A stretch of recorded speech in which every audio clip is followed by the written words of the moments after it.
What is going on, guys? It is Guns as always, and today we are going to talk about farming the European Dead Zone, how to make it nice and easy for you, the quickest and fastest route to do public events in quick succession to get you the most chances at those exotics in those chests to increase your light level. So first off, there are a couple of methods between EDZ, Titan, Nessus, IO. The methods vary based on how public events come up. Particularly, Titan's very different from the rest of them because in Titan there's only two areas that public events come up, so you rotate back and forth while gathering chests. We're going to discuss that in the Titan video, and the method that you tend to do with Nessus and in the EDZ in particular is more of a rotation between them. So how this works is you're going to start over in the Winding Cove. From the Winding Cove, after you do that public event, you should go up and catch the tail end of the Firebase Hades public event. Once you've done that, because you're going to catch the tail end of it, succeed or not, that's kind of based on the fire team that's there already or that you run into, unless you're soloing it. Whether you succeed or not, you're then going to collect your loot and move on over to the Gulch. When you collect your loot at the Gulch, you have two choices here. And this is a little bit of trial and error.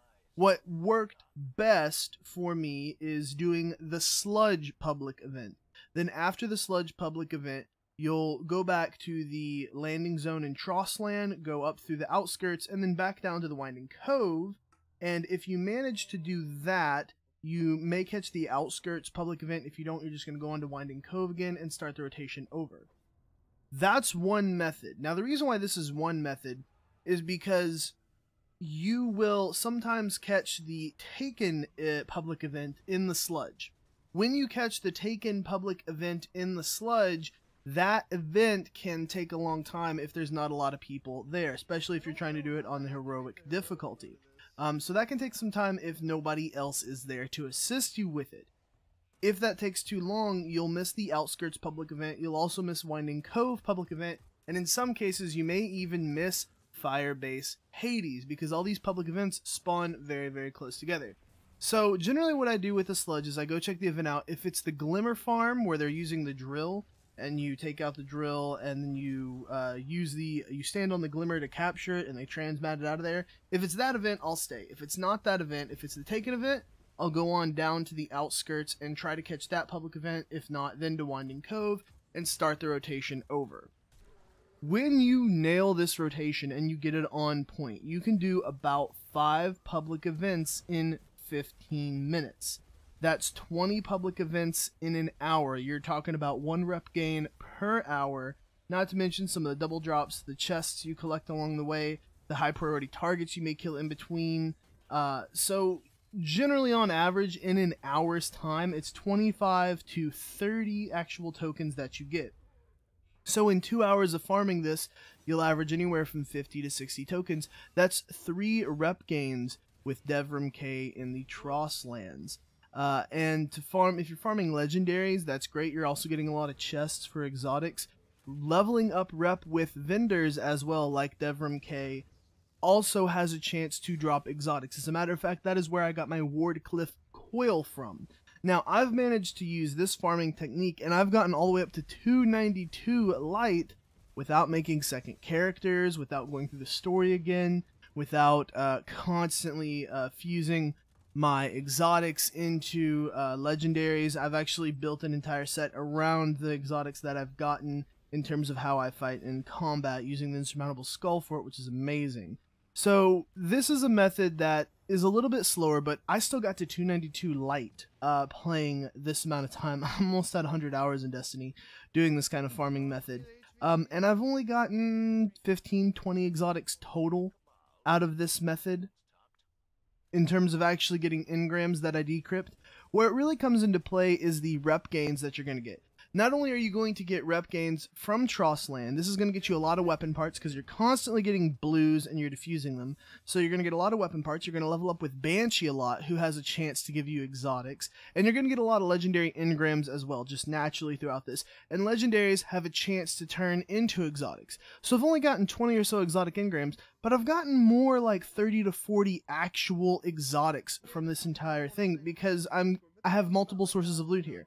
We have the chests, We have the legendary engrams, which have a chance to turn into exotics. We're getting rep gain with Devrim Kay, and we're getting rep gain with Banshee 44 at the same time. And not to mention, we're getting all of these legendaries that we don't want. We're dismantling them and stacking them up for legendary shards. And this is an absolutely huge glimmer farm, especially if you pop a fire team token, because that can double the rewards on some instances of it. So you end up getting 2 EDZ tokens from a single chest. Now, that doesn't exactly double the rate at which you farm. It's about 1.5 seems to be the average, because it's not exactly a 100% gain in loot, but that also does increase the chance of exotics that you get. So using fire team tokens with this type of farm, in a single hour you're averaging somewhere around 80 to 90 tokens, or I'm sorry, in a 2-hour time span you're averaging 80 to 90 tokens. It's usually around 45 to 50 tokens in an hour time span, if you are perfectly on point. I've only had maybe a couple of hours of being perfectly on point. The rest of the time you're low average. An hour farming this, you're going to get around 15 or so tokens just from chests and public events. The high end, if you're not perfectly on point, 2025 is about the high end with the fire team token active as well. So this is a really good rep farm for Devrim Kay. It's a really good farm for chest for possible exotics. You get a lot of legendary engrams that drop as well, and this is a really good rep farm for Banshee as well. In general, this is a good farm altogether for the EDZ. Now, that is not the flashpoint this week, and the flashpoint is Nessus, and I am currently trying to work out a format for a Nessus farm. It's a little bit more difficult with Nessus because it doesn't loop perfectly around like the EDZ does. That's what makes the EDZ very easy to do. My advice would be to do the flashpoint on Nessus and then go back to the EDZ farming until we figure out a good method to farm on Nessus. A lot of the farming on Nessus actually tends to be using the landing zones to transmat back and forth very quickly from one zone to another, because there's a lot of traveling in between.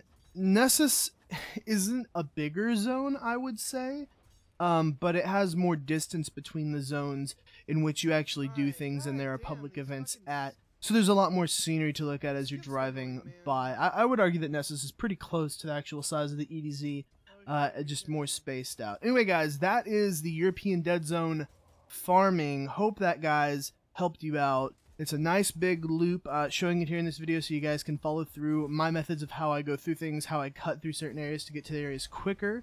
Hope you guys enjoyed it. I'm Guns. Leave a like for the video, subscribe to the channel, and turn on notifications if you like more Destiny content. Follow the content live over at twitch.tv/GunsGames. Follow me on Twitter to listen to all my rantings, of which there are many. I'll see you guys later. GG.